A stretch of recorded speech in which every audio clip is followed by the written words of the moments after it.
আসলে আমার মনের মধ্যে একটা মনোগত ইচ্ছা মাথা চাড়া দিয়ে উঠেছে।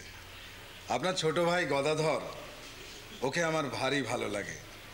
আমার ইচ্ছে ওকে আপনার মন্দিরের কাজে আপনি টেনে নিন। হঠাৎ? আসলে হঠাৎ নয়, আমি লক্ষ্য করেছি ওর চালচলন, হাব ভাব, ওর সব সময় বিভোর হয়ে থাকা আমাকে ভারী টানে। এতদিন আমি কাউকে কিছু বলিনি, কিন্তু আজকে ওর নিজের হাতে শিব মূর্তি তৈরি করা আর তার সঙ্গে তাকে পুজো করা দেখে আমার মন ভারী উতলা হয়ে উঠেছে। তাই আমার অনুরোধ যে আপনি মন্দিরের কাজে ওকে লাগিয়ে দিন। সে আপনি হুকুম করলে? এ মা, ছি ছি ছি ছি ছি, আমি হুকুম করার খেয়ে হুকুম করবেন আপনি? আপনি এই মন্দিরের প্রধান পুরোহিত, আপনার প্রতি এই অভব্যতা আমি প্রকাশ করতে পারি না। এই দক্ষিণেশ্বরের চার দেওয়ালের মধ্যে আপনার কথাই শেষ কথা। আমি শুধু আমার বাসনাটুকু নিবেদন করেছি মাত্র।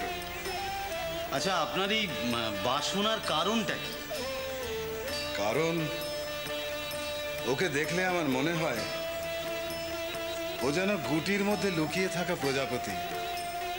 গুটি কেটে বাইরের পৃথিবীতে এলে ও নিজের পাখনার রঙে সবাইকে বিভোর করে দেবে।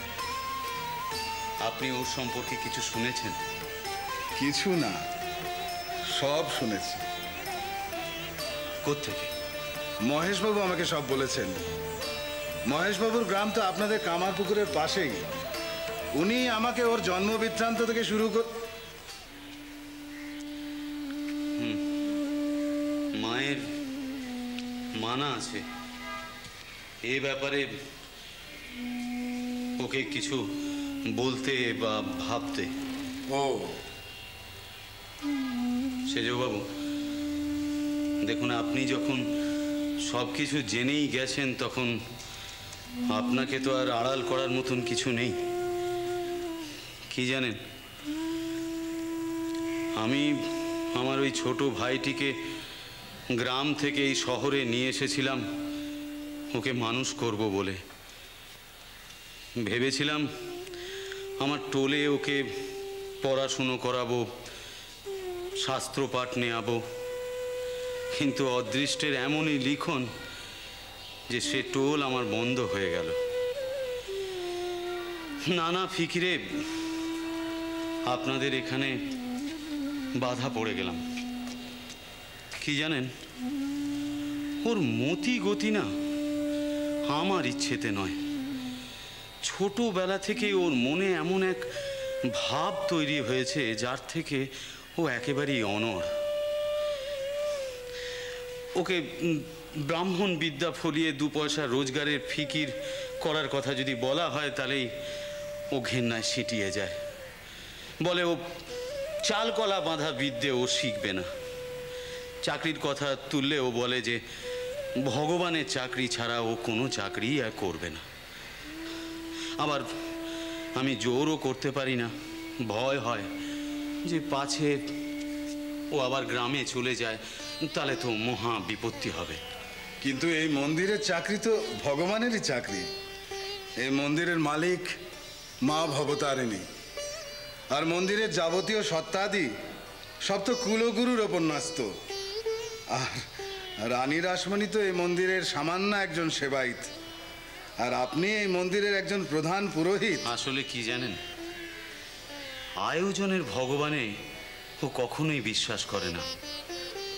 ছেলেবেলা থেকেই শাস্ত্রের বিধান থেকে শুরু করে দৈব বিশ্বাস এসবের প্রতি ও এমন খোলস ছাড়া যে ওকে নিয়ে নাড়াচাড়া করতে আমার বড় ভয় করে।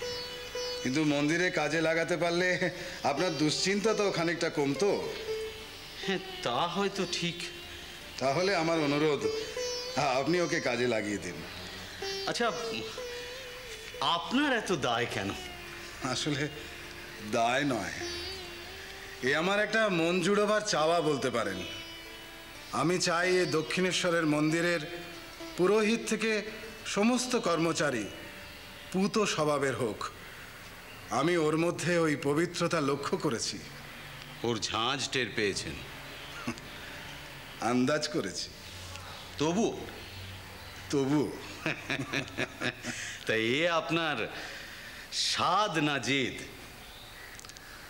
চাওয়া, প্রার্থনা বলতে পারেন।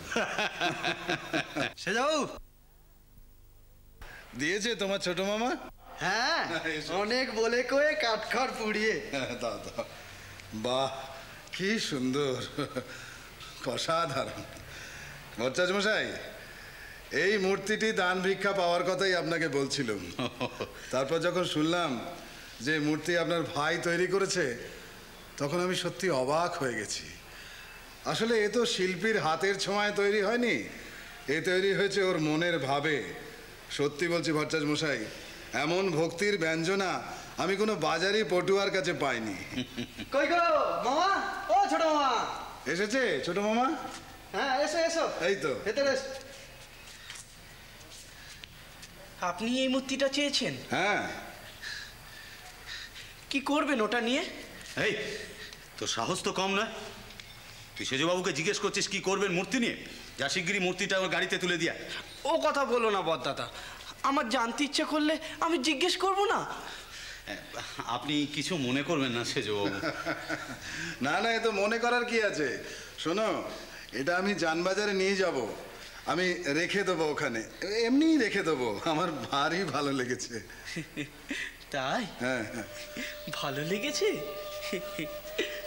ভালো লেগেছে। যাও বাবা, তোমার কপাল ভালো। এখানে থাকলে তো আমি গঙ্গায় ভাসিয়ে দিতুম, গোলে কাদা হয়ে যেতে। যাও, এখন রাজবাড়িতে থাকো, গিয়ে যাও। ভালোই তো।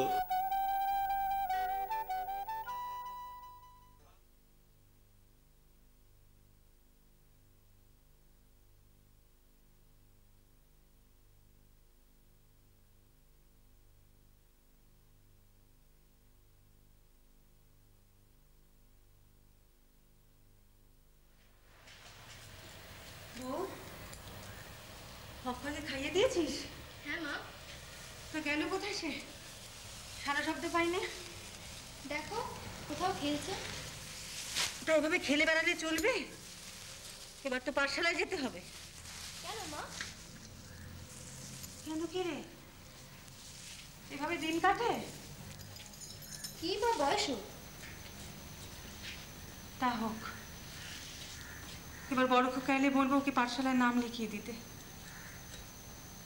বাপ কাছে থাকে না, বাপের শাসন পায় না, শেষটায় পাড়ায় পাড়ায় ঘুরে ও যে বয়ে যাবে রে।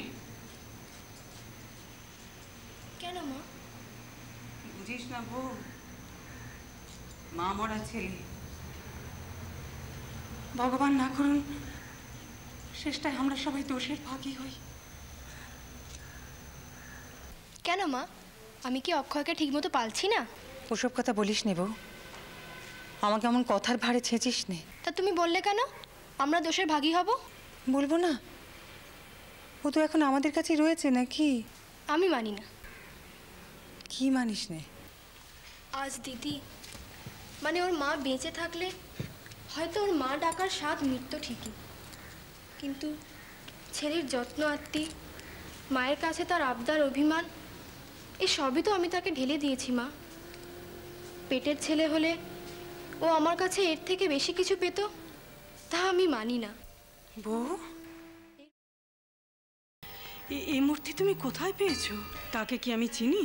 হ্যাঁ মা, আমাদের বড় ভট্টার শ্রী রামকুমার চট্টোপাধ্যায়ের ছোট ভাই গদাধর। তুমি এখানে আমাকে কেন নিয়ে এলে বড়দাদা? কেন নিয়ে এলে? ওরে পাগল, কাঁদছিস কেন? আমি যে আর নিজেকে ধরে রাখতে পারছি না। আমার সব একাকার হয়ে যাচ্ছে। নির্গুণ সগুণ, সাকার নিরাকার, সব এক হয়ে যাচ্ছে।